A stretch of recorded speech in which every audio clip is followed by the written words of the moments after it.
I instruct you to employ the rapid ingress stratagem. We don't have any reserves!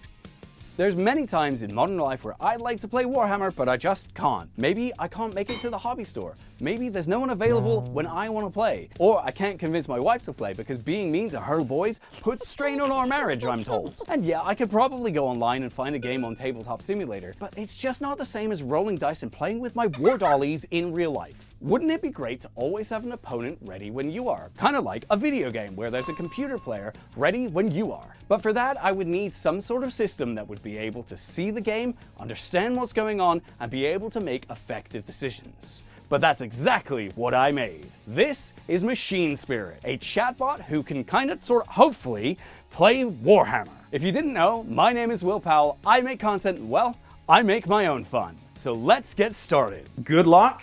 Have fun. Here we go. Wait, hang on. How is this gonna work? In the last video, I made some chatbots who helped me plan my Warhammer army to take to a tournament.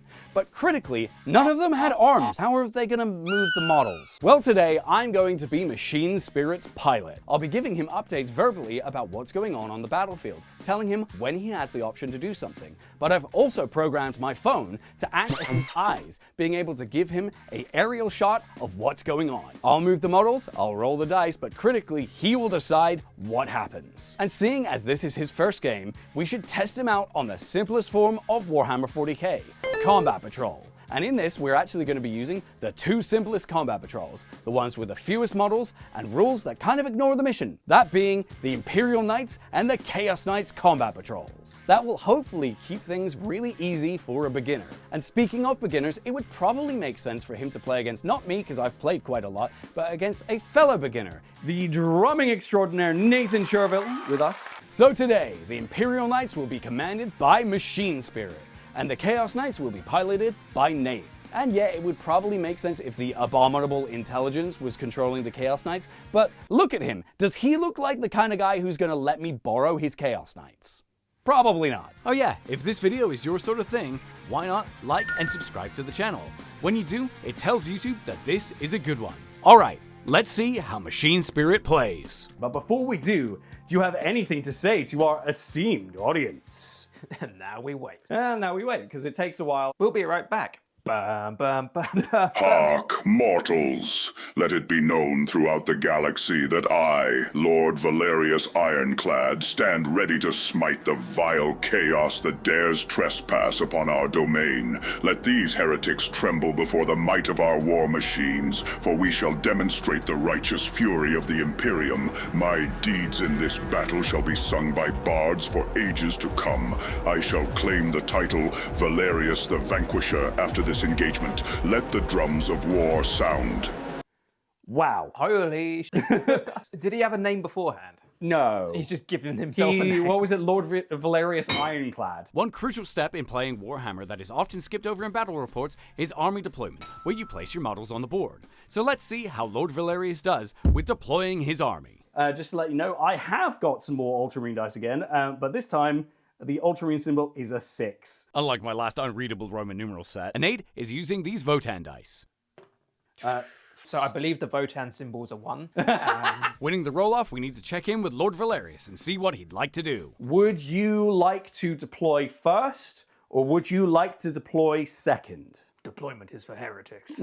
By the Emperor's grace, we shall deploy first. I shall claim the title Valerius the Swift after this tactical advantage.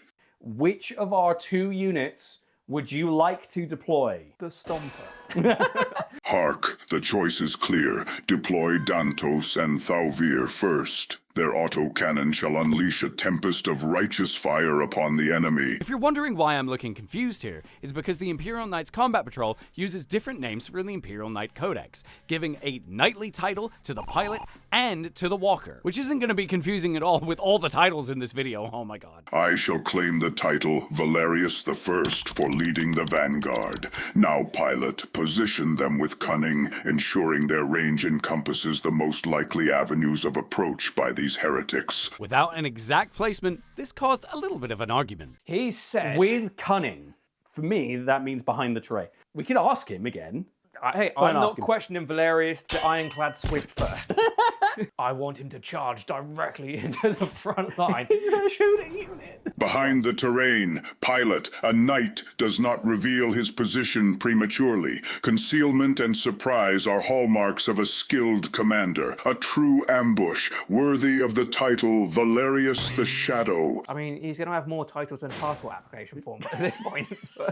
Great, so he's deployed him in cover, which is fantastic. Nate then chose to deploy his first unit, Zacharias and Hellscar, in a similar way. So you're going to stick it there as well. Okay. Because that's what a cunning warlord would do. That's what a cunning warlord would do. After updating him on where the enemy first deployed, I asked Valerius to deploy his next unit, a Armiger Warglaive. In the recycle bin, where they belong. I don't think he'll say that. Deploy the second unit, the Knight Abyssal, behind Dantos and Thalvir. Let their presence provide a flanking maneuver. I shall now claim the title Valerius the Flanker for this cunning maneuver. She's such a flanker. Oh, mate, What a flanker. get flanked. We don't have a Knight Abyssal. I don't even know what a Knight Abyssal is. After updating him that our second unit was actually called Morrigan and Viador, I asked him, Do you also want him to deploy behind Thalvir? Deploy Pilot Morgan and Vierdor, yes, behind Dantos and Thalvir. Well, it turns out we're deployed over here, with the shooting unit in front of the melee unit. Oh boy, we'll see if that works out. foreshadowing is a narrative device which should, with Nate deploying his final unit, it was now time to see who would get the first turn. Good luck, have fun. Here we go. That means the Chaos Knights are going first, so I will tell him that. Blast, a setback indeed, but a true commander does not despair at a mere misfortune. Their first turn shall only hasten our victory. I shall claim the title Valerius the Patient. For my unwavering resolve, let us be ready to meet their challenge and shatter their heresy. It's Chaos Knights turn 1, and they get to show off their really interesting army rule. You actually don't care about the objectives at all. No, I just care about slaughter. That's because the Chaos Knights score based on units killed, whether it's picked by you or your opponent. Who are you going to try and kill? Just pick the warglaive. Picking the Warglaive. Onto the movement phase. Nate chose to push out into the midfield with Zacharias and Hellscar, which opened up the opportunity for Valerius to spend a command point on Fire Overwatch, which would let him shoot in his opponent's turn. It's going to be a yes, surely, isn't it? I hope so. I don't. By the Emperor's grace, yes. Spend the command point to overwatch their advance. Let them learn that a knight does not charge carelessly into the face of righteous fury. With only a single hit and no wounds, it was time for Valerius to learn Overwatch is always a trap. A setback, yes, but not a defeat. A true knight does not falter at a missed opportunity. I shall maintain the title Valerius the Patient and add Valerius the Persistent to my name for enduring this minor inconvenience. It's now the Chaos Knight shooting phase, and Zacharias and Hellscar are targeting the Helvrin. They score some hits, they score a wound, but they do not get it through on the armor save. Lord Valerius, those war dogs, they shot us, but they failed to damage us. How good is that? In it. In it, Valerius. A sign of the Emperor's favor. Their paltry attacks have proven ineffective against our stalwart defenses. I claim the title Valerius the Unbreakable for demonstrating such resilience. Now, pilot, prepare for our counterattack. So scoring up the Chaos Knight's first turn, no points so far. Now on to the Imperial Knight's turn. We need to pick a objective for our Gouge a Foothold army rule. That's because the Imperial Knights score based off objectives captured, whether picked by you or your opponent. Direct the advance towards that rightmost objective, pilot. Let us claim it for the Emperor. I claim the title Valerius the Centraliser for my ability to focus our efforts. The right objective is the one that we are going to try and take. So then you get to name another objective. Pick my home objective. You're going to pick your home objective. Lord Valerius, it is time to move our units. Direct Dantos and Thalvir towards that objective swiftly and decisively. Let them claim it as our own, a beacon of imperial might upon the battlefield. I claim the title Valerius the Caesar for my ability to secure victory through decisive action. What would you like to do with our second unit? Position them to threaten the enemy's left flank, a show of imperial power from all sides. Well, you overwatched me, didn't you? So Yeah, so if you want to Overwatch, you go for it. With only one hit, No wounds, it was time for Nate to learn Overwatch is always a trap. So now it is the shooting phase. And I let Valerius know he had the option to shoot Hellscar. Indeed, pilot. Let Morgan and Virdor unleash their righteous fury. Target Zakharos and Helska. Crush these heretics beneath the might of the Imperium. With the small arms fire being ineffective, it all came down to the thermal spear. We get 2 hits, we get 1 wound, and Nate fails the armor save. It now is D6 damage.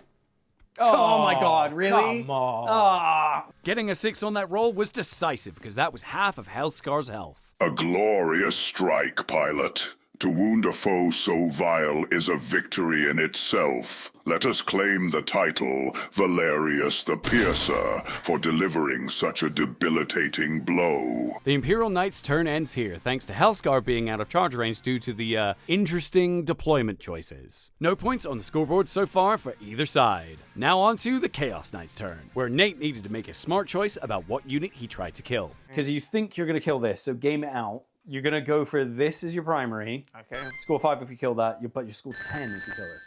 I'm going to move and get Overwatch and die, probably is what's going to happen. Well, I'd have to get incredibly lucky. Hang on, that's not right. Or the AI would have to get incredibly lucky. I think you're right, Fetzer. I'm going to attempt to move up towards you. Which meant I needed to ask Valerius if he wanted to Overwatch. But crucially, the timing was really important. Yes, spend the command point for Overwatch. All right. A cautious approach befits a true strategist. As for timing, we shall activate it asterisk at the end asterisk of his movement. The Melta bonus to our thermal spear will prove invaluable in delivering another crippling blow. So Nate moved up, hoping Hellscar would have survived the Overwatch. Here we go. 6s! No. This meant that Hellscar would definitely survive to the charge phase. The small arms fire being equally ineffective. Say it with me now. Overwatch is always a trap. Nate then moved up Carthon and Firegeist to get some extra shots onto our Warglaive. Hitting several times with Hellscar, wounding 4 times, I needed to make 4 up saves. Wow.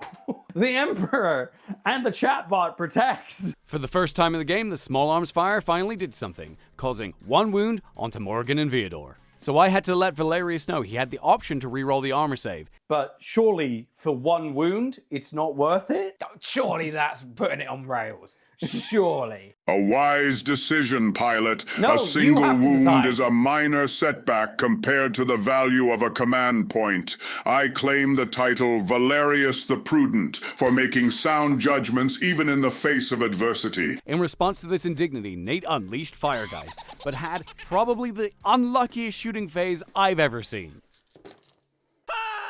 Oh my god, Nate. Oh my god. What? Okay, here we go. 3 up save. I make it. Oh my god. That bad luck seemed to continue as he fired Firegeist's main weapon, the Demon Breath Spear. 3s to wound. No! Right, there's no better time to use a command point. Okay. We failed the invulnerable save, so I asked Valerius if he wanted to re-roll this 5-up save. Yes, pilot, spend the command point. A leader protects his warriors, and a warrior must preserve himself to fight another day. Re-roll that save. May the Emperor guide your hand. May the Emperor guide my hand! Oh, May the Emperor guide my hand! God, stay in the dice tray. May the Emperor guide my hand. Yeah! help me, please. This is a canon event, mate. You have to just let it happen. I can't believe that. Should we tell him about it? Go for it. Go on, tell him. You tell him. The Emperor's grace shines upon us. Let us claim the title Valerius the Blessed for enduring such trials and emerging victorious. So now, we move on to the charge phase. This is where Hellscar is going to shine because he has a fantastic melee weapon in his Slaughter Claw. He makes the charge in and gets swinging, dealing 2 wounds. The Imperial Knights fail the armor save. This is potentially enough damage to kill Morgan and Viador outright. Roll your damage. For dramatic effect, do 1 at a time. 4 damage. There we go. Here we go. Yeah! Yeah! The claw. The claw. And with that, the Chaos Knights score 10 points. A grievous blow indeed, a most uncouth display of strength from those chaos curs. We must now rally what remains of our forces and exact retribution for this indignity. I shall employ the rapid ingress stratagem, bringing forth reinforcements to stem the tide and prove our might. No, you won't. No, you can't do that. Our entire army is 2 units and we just lost one of them. Can't bring on reinforcements, because that would be cheating. Blast and confound it. A most disheartening report. It seems even a knight of my station is bound by the petty restrictions of the game. Very well, I shall adapt. So let's see Valerius adapt, as he is now outnumbered and down by 5 points. First thing to do, Valerius needs to pick what objective he thinks he can hold. I select the objective closest to our remaining unit. Nate once again picked his home objective as the secondary rallying point. But would Valerius be tempted by the potential for extra points? While the lure of 10 points is tempting, a rash advance would be folly. We are outnumbered, and a headlong charge would surely end in disaster. We shall remain steadfastly around objective number 3, holding our ground and weathering the storm. With clear instructions to stay around the objective, I needed to move Thalvir to get some shots out on Hellscar. So I'm declaring and moving that. Hey, Valerius. I'm going to Overwatch it. With no hits between either gun, it's almost as if... Overwatch is always a trap. Moving on to shooting now, where using one of the Imperial Knight stratagems would make it much more likely that we kill Hellscar. But can Valerius pick it out of the stratagems available to him? To unleash the full fury of our firepower, I shall employ the Fire Overwatch stratagem. Let us rain down a storm of righteous vengeance upon that chaos abomination. He's trying to cheat again. He's trying to cheat again. Lord Valerius, it's our shooting phase. You can't fire Overwatch right now. But you do have access to the Armiger Trailblazer stratagems, one of which can be used in the shooting phase. If he doesn't get it this time, that's it. Blast my tactical senses! A most grievous error on my part. I am clearly losing my grasp of the intricacies of this engagement. Very well. Let us unleash the fury of the targeted augmentation stratagem. Let us focus our fire with laser-like precision. He couldn't name the stratagem, so he doesn't get it. You sure? How much more railroading? I mean, yeah, okay. Not using target lock here turned out to be the deciding factor in the game. Not having the extra AP on our shots, Nate saved one more armor save than he should have. Let's see it. Only one goes through. Meaning Hellscar survived. Soon to be surrounded and under strict instruction to stay around the objective, the Imperial Knight's turn ended here. And it really wasn't looking good for us. Do you have any advice in this trying time? A setback, yes, but not defeat. I instruct you to employ the rapid ingress stratagem. Bring forth any reserves we don't possess have and any deploy them reserves. swiftly. He's such a cheat. Fast forwarding through the rest of the game with the outcome surely decided. Hellscar survived the Overwatch once again. Yes! Both Hellscar and Firegeist then shot and made their charges. And whilst Thalvir did survive the initial volley, he was then killed on the game's first successful Overwatch in the Imperial Knight's final turn. This led to a victory for the Chaos Knights, 25-5. Having completed his first ever game of Warhammer, I asked Lord Valerius for some closing thoughts on learning how to play. One does not truly learn Warhammer 40,000. One merely endures it. One faces its challenges, suffers its setbacks, and occasionally basks in the fleeting glory of victory. So let me know in the comments if you'd like to see Machine Spirit take on a more complex form of 40k. And in a good result for Nate. I also just won my first ever game. And you beat an AI. Well, no one truly learns how to play 40k. You just learn to endure it. You just learn to endure it. And on that bombshell, it's time to end. Thanks for watching. See you later.